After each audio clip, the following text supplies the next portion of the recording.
Hello everyone, it is Christine here and welcome back to my daily videos in the lead up to Christmas. And I've been sharing lots of Christmas crafts, a little bit of cooking, as well as things that are arriving in my mailbox. And I've got a very exciting little package today. It is part of the Great Big Little Stitchery Swap, which is being hosted by the lovely Annie Claxton from over at Arty Farty Annie. And this one, because it's got the address on the back, is from the lovely Jen Scott, who is in the Arty Farty Annie Discord community. And she's such a lovely person and she does amazing creations. I've seen some of her work, which others like Annie have shared. So I'm just super, super excited. Now I can't show you the package because it's got her address on one side and mine on the other. So I'm just going to have to do the old under the cover surreptitious opening, or I'll probably actually have to do it off camera. So I'm just going to have to battle my way in. It's very well sealed with sticky tape, so let's just battle our way in. Oh, it looks like it's multiple folded over, so now I can probably show you she's actually folded an envelope over, so now you can't see the addresses, which means I can shimmy it open. Oh wow, it's very, very well packaged indeed. Now I'll get that fabric out of the way. It's an envelope within an envelope, but I think I can see there's another address on it. Yep, there's her address on the back and mine on the front, so I will just need to take it out of that envelope as well. And then I'll make sure I don't peek at anything because I like to keep you in suspense and me in suspense as well. So I'm going to bring it out that way up. Okay. Let's start by looking at the back of the card. Images from Handmade Gifts, Vintage Style by Sarah Moore. Okay, so I think that's the back of the piece. Looks amazing. It's so thick. I could feel quite a bit of thickness through, and I was like, I hope Jen hasn't sent anything else, because when I'm sending the card only envelopes from Australia with a sort of $3 postage, I have to keep it under 50 grams. So it's generally the Stitchery Swap square, and I usually use a bit of fabric to wrap it.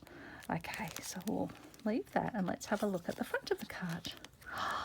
Isn't that beautiful? It's like maps on fabric. Homemade Gifts, Vintage Style. Could be papers. Oh no, maybe it's paper as well. What a lovely idea to wrap things in maps. I've been wanting to do some work using mapping maps, and either using the monogami technique or another one that I've kind of thought of in my own mind to turn them into a fabric that you can stitch into. Hi Christine, I've made you a piece of Nuno felt with inclusions, added extra texture with hand stitching and beads for extra crunchiness, handmade with love. I hope you like it. Love, Jen.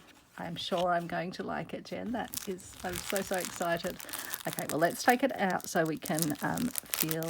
So this is, just to remind ourselves, this is Nuno felt. I'm going to have to, with inclusions, I'm going to have to learn more about. I've really not done felting. I've seen Annie doing some forms of felting. Oops, where's the bag open? There we are.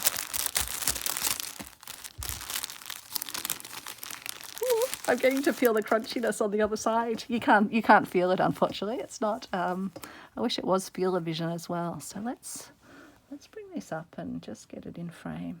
I can see a little stitch across here. You can see some other little stitches just like ones, but it's so textural. It is amazing. And it's all these little, it's like little threads. So I'm fascinated to learn about this. Jen, you might have to, I don't know, I don't think you've got a YouTube channel. I'm thinking you need to give us some YouTubing. I'd definitely be subscribing and watching if you shared some of your techniques, because even the back of this is just fabulous. Hope you can see all the, feels incredible. It's soft, but it's it's like a landscape with ridges and valleys. Also reminds me of, I love going snorkeling in the bay, or if I'm traveling somewhere, tropical, love going snorkeling. And when you see the corals, reminds me of that. And look at it, it's graduating from that lighter lilac-y purple. Even got a bit of orange sort of merged in with it there, through to this more intense purple. And I can see a little bit of green, little bit of green fuzz coming around that way, a bit of orange coming around that way. I guess there might be a bit of grey coming over this way. I can see a little bobble or something just up there. Got that little stitch there. I'm just trying to cheat. But I love how you've got the edges are all smoothed and sort of ended off. Maybe do you stitch around the edges and sort of stitch them in? Yeah, I'm not sure how you finish sort of felting, or does felting in the process actually create those nice rounded edges? Because that doesn't look like that's stitched at all. It just looks beautifully rounded. Feels amazing. Oh, there's a little red stitch across there. There's something there too. Okay, have I kept you in suspense for long enough? Let's turn it over. Wow. Okay, I need to bring it up. I want to do this justice on camera, and sometimes it's tricky. Look at this. Oh, beautiful. I just adore those colours. Look at that gold, and then the purples, the pinks. That is fabulous.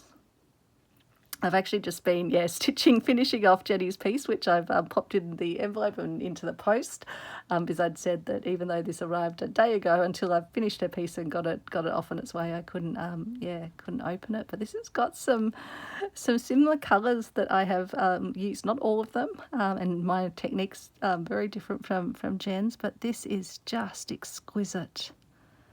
I just love it. The scattering, well, it looks like a scattering of beads, but all meticulously, stitched into little clusters and little trails.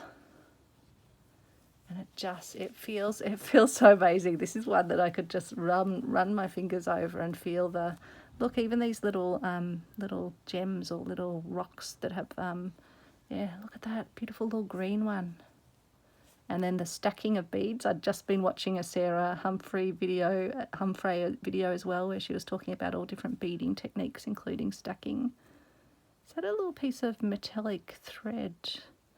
Maybe Jen used metallic thread to stitch these down. And then she's got what looks like a metallic fabric, or maybe a ribbon or something that she's couched down really tightly, so it's really feels very dense. There's a bit more of it there, or maybe stitch that into the felt. I'm not sure,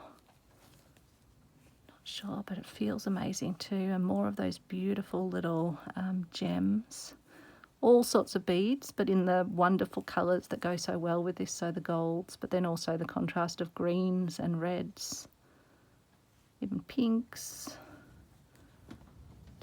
Just adore that. Adore the felting alone, but then the way you've stitched the beads in, and the way they kind of push into and pull into the fabric. So what did you call it?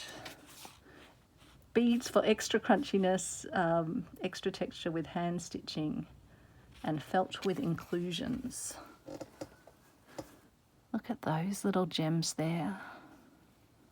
And then she's done little French knots or colonial knots around here, just scattered around, almost like little clusters as well.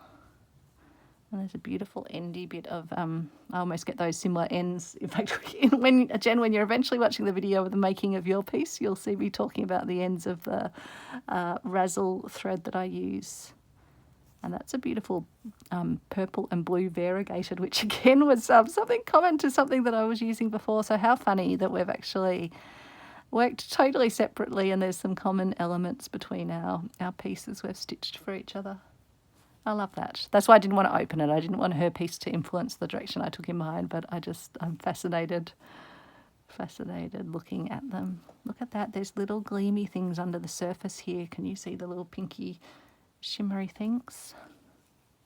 There's going to be so much to look at in this piece. There's a beautiful gemstone there, and some more of that ribbon, beautiful textural ribbon or fabric. That is just so lovely. Going to really love adding that to my perpetual calendar, which I need to get back to stitching. I need to at least get January ready to roll. but I'll be able to do that. I think the next few of the crafty videos will be sharing previous year's Christmas stitcheries, because I need to get those shared and then put them up as decorations. Isn't that lovely? Just want to give you the full effect of looking at it.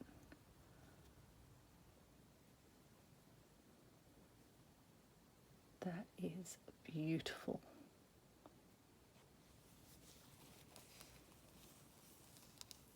Such a tactile piece. Crunchy, as Jen says, but it's got just that felt is luscious. Feels luscious to the touch. So what a beautiful, beautiful gift, Jen. Thank you so very much. Definitely made my Christmas spirit intensify even more. And I really hope my one sort of goes nice and fast and gets to you, although who knows with the Christmas postage, but hopefully it will be a nice little new year start for you. So thank you so very, very much, Jen. Just, yeah, absolutely adore it. And for those of you who've been following along each day with my Advent calendar, my homemade one using Nana's vintage buttons, I just thought we would get out our button, which is number 17. Can you believe it? It's a beautiful moon shimmery button with a old clasp on the back of it, an old metal clasp. I just love sometimes, again, like I like with the Stitchery pieces, looking at the backs of the buttons. That's beautiful, beautiful and sheeny. So that's number 17. So yeah, we're well on the home stretch towards Christmas. We don't have that far to go, do we? Just 2 more on this stretch, and then we're on the home stretch. So thanks so much for watching, folks, and thank you again, Jen, for absolutely making my day and my week with your gorgeous stitchery. I'll see you all soon. Bye, everyone.